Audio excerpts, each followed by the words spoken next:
कांग्रेस के अध्यक्ष सरकारी फंड में कांग्रेस के अध्यक्ष रहते, क्या जवाब दोगे देश की जनता को? ऐसा मानते कोई पढ़ता नहीं है, देखता नहीं है? हमारे यहां प्रधानमंत्री जी, रक्षा मंत्री, गृह मंत्री, वित्त मंत्री है, पदेन है। कल अगर हम नहीं रहेंगे, मगर नहीं रहेंगे तो आप अगर बैठो। हमने भारतीय जनता पार्टी के अध्यक्ष श्रीमान नड्डा को नहीं रखा है, हमने पदेन व्यवस्था की। अब सुनिए आप, अरे काफी कुछ है सुनने के लिए, बैठिए। मान्यवर, कोई पारदर्शिता नहीं थी। आप बैठिए ना, आप बैठिए। Nothing will go on record. He is not yielding. No. Honorable Home Minister. मान्यवर, Not yielding. Honorable एक second. He is not yielding. हाँ, मुझे सुनिए ना। मान्यवर, मैं गलत हूं तो कल लिखित रूप में आपको दे दूंगा, नहीं तो ऑथेंटिक कर लूंगा। आप चिंता मत करिए। He is not yielding. मान्यवर, जवाब बीच में देने की प्रथा है हमारी क्या? He is not yielding. Nothing will go on record. He is not yielding. No, he is not yielding. मान्यवर, वो बोल रहे थे, मैं कुछ नहीं बोला। उनको लगा कि बैठा बैठा सुन रहा है, ठीक ही है। ऐसा नहीं होता है भाई।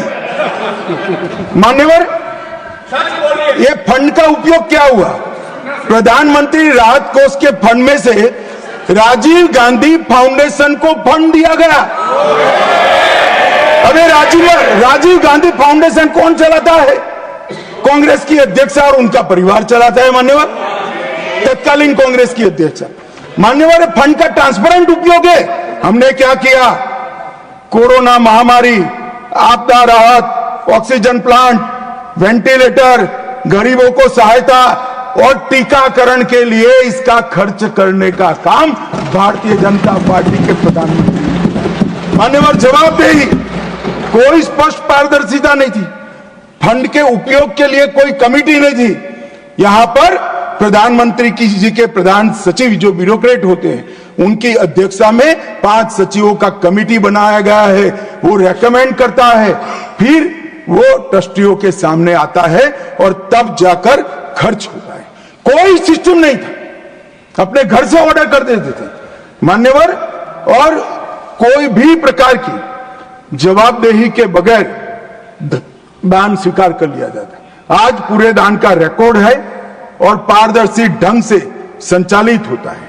मान्यवर, हमने राहत कार्य के साथ साथ कई प्रकार के इनोवेटिव सहायता भी की है और राजनीतिक हस्तक्षेप इसमें कोई नहीं है।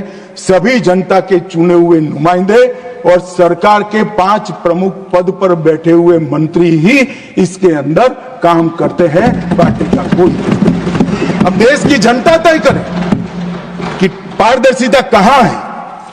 आप पारदर्शिता के मामले में तो बोलिए ही मत। जीप कांड से लेकर बोफोर्स तक इतनी पारदर्शिता आपने बताई है, 2G तक, कि पूरा देश थक गया देखते थे। 12 लाख करोड़ के घपले घोटाले भ्रष्टाचार किए और तब जाकर वहां जाकर बैठे हो। मान्यवर, ये राजीव गांधी फाउंडेशन, इसके लिए भी बताने के लिए बहुत कुछ है, मगर मैं बता नहीं सकता, बताना नहीं चाहता, क्योंकि वो राजीव गांधी फाउंडेशन को सब PSU भी फंड करते थे, कई कन्वर्जन करने वाले संगठन भी करते थे।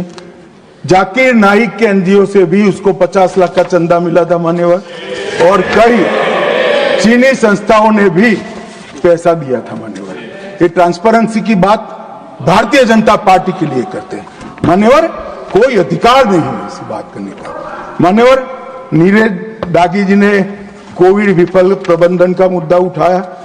इसके बाद उन्होंने कहा DM अधिनियम में कोई विशिष्ट आपदा सूचीबद्ध नहीं है। आपदा सूचीबद्ध करने का अधिकार राज्यों के पास है। अपने राज्यों के आपदा के प्रकार के अनुसार वो उसको सूचीबद्ध कर सकते हैं। और इन्होंने कहा कि हिंसा और दंगों का इसमें से निकाल दिया। मान्यवर, आपदा प्रबंधन और दंगों की हिंसा का क्या लेन देन, मुझे बताइए। ये क्यों विचार आता है? क्योंकि इनके राज्य में बहुत दंगे होते थे। आपदा प्रबंधन और दंगों का क्या लेन देन, कैसे कर सकते हैं? उचित ही किया है कि हमने नहीं किया है। एक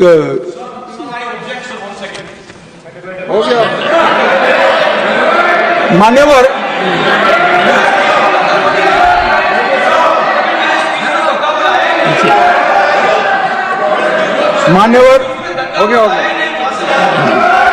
ऋतुव्रता बैनर्जी एआईटीसी के, उन्होंने कहा कि हमें फंड कम दिया गया है। यूपीए सरकार जिसमें ममता जी थी, इससे 367% ज्यादा फंड भारतीय जनता पार्टी की सरकार है। मान्यवर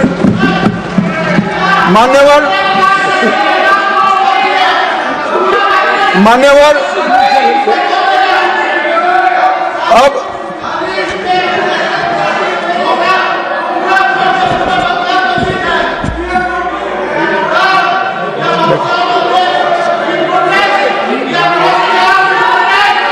मान्यवर उनको सुनना है क्या? आप प्लीज मुझे संरक्षण दीजिए, उनको बिठाइए। Honorable members, please take your seat. This is not our culture. I am happy that leader will take care of you. Please, no, take your seat. Take your seat. Okay. Take your seat. I do not appreciate disturbance in the house.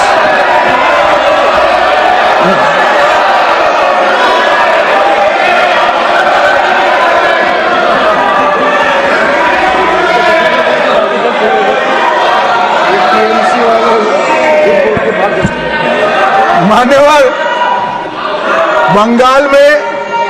Bengal में सरकार बदली, party बदली, मगर walkout करने की परंपरा नहीं बदली। कम्युनिस्ट भी करते थे, ये भी करते हैं। मान्यवर, कर्नाटक में उच्च स्तरीय समिति द्वारा 5909 करोड़ का